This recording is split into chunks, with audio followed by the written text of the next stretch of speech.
Hey everyone, welcome back to my channel, Side Hustle Seattle. So today I wanted to talk through, is it possible to do mobile notarizations without a car? Now the TLDR of the whole video is yes, it is possible depending on where you live. But I want to talk through my experience, why I'm doing mobile notarizations without a car in the first place, essentially how we got here. So if you know me, you've watched my channel for a while, then you know a couple things about me. One, I live in Seattle, which is not a surprise given the name of my channel, and I live more in like the downtownish area, like the heart of everything, I should say. And then two, I don't have a vehicle, right? That's kind of always been my story.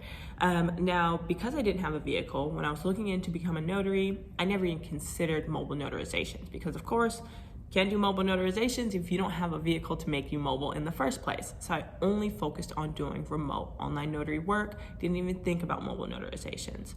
However, what ended up happening was I went to market my remote online notary business. I was looking up different places I should put my business at, where I should market it. I asked you all for where you think I should market it.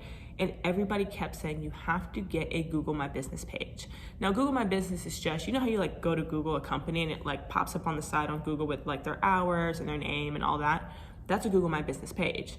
So I made one for my remote online notary company, Snow's Notary Service. And it just was not getting approved. Like it sat for like 3 weeks. Typically it's supposed to only take 48 hours.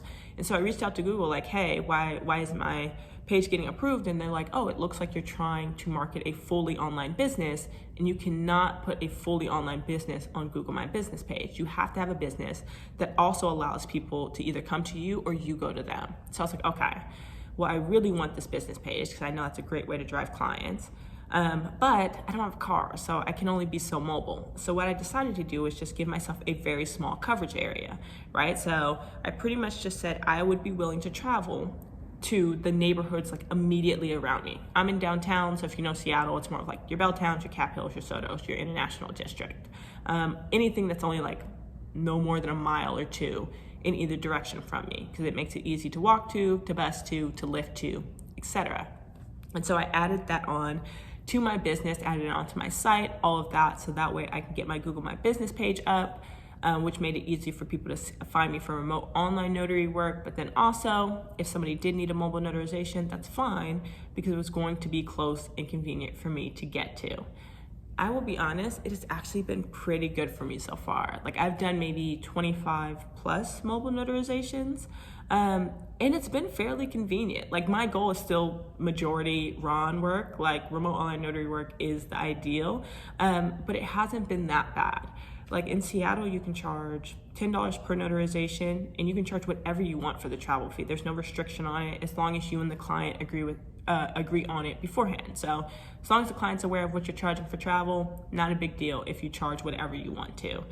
So actually, if you don't know, the NNA actually has like a chart that shows everything that you can charge in every state, from both mobile to RON to travel fees to different acts. They have like a chart that shows for every state. Now, of course, you can just look at your own state's website for the most up-to-date information, but it's kind of nice to compare to different markets because in some markets it's rough. You can only charge like $5 per notarization and like $5 per travel fee. So it's interesting to see it in comparison, but I'll go ahead and just link that in the description if you're curious. But for me, the way I set it up, I did $10 for the first notarization, which is the state max, $6 per additional plus $2 in travel fee. I made a fairly small travel fee because I'm not ever going that far, so it didn't make sense for me to charge like another $10. But I'm actually curious what you think about my prices because I may up that additional notarization fee. Because right now I only do $6 per additional. Maybe I'll up it to $8. Maybe I'll keep it at 10 across the board. I'm not sure. If you're an experienced general notary, let me know what you think about my fees. But anyways, so that's how my fees are currently set up for mobile notary work. And I'll be honest, most times, well, I allow people to come to me, and I'll also come to people. I kind of set up some rules for myself. If you only have one document, you have to come to me. Like I will not come to you for one document because that's only $10 for the max, right? $10 for one, $2 travel fee, that's $12. It's not worth leaving my house for $12.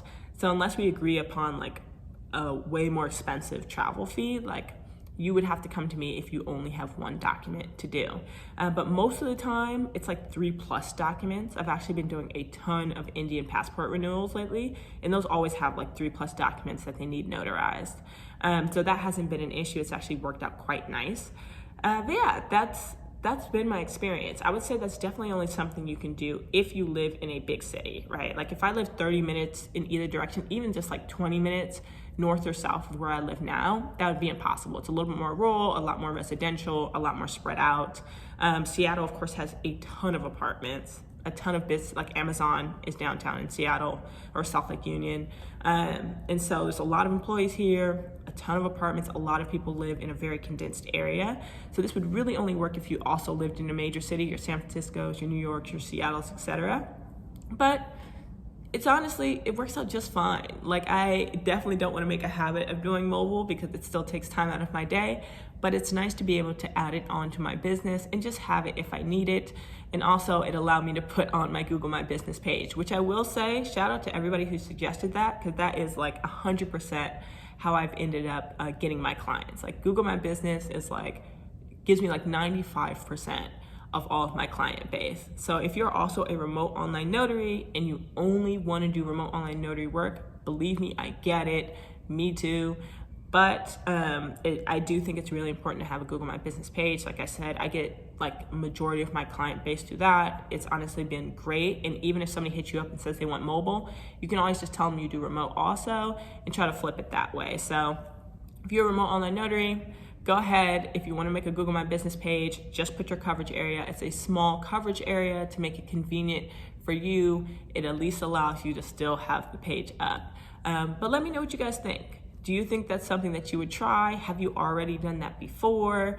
Do you think that it's not something that's actually doable in the long run? I'm interested in hearing what you think about it. As always, thank you so much for watching my videos, for tuning in, for commenting, for the likes, for the love, and I will see you in the next video.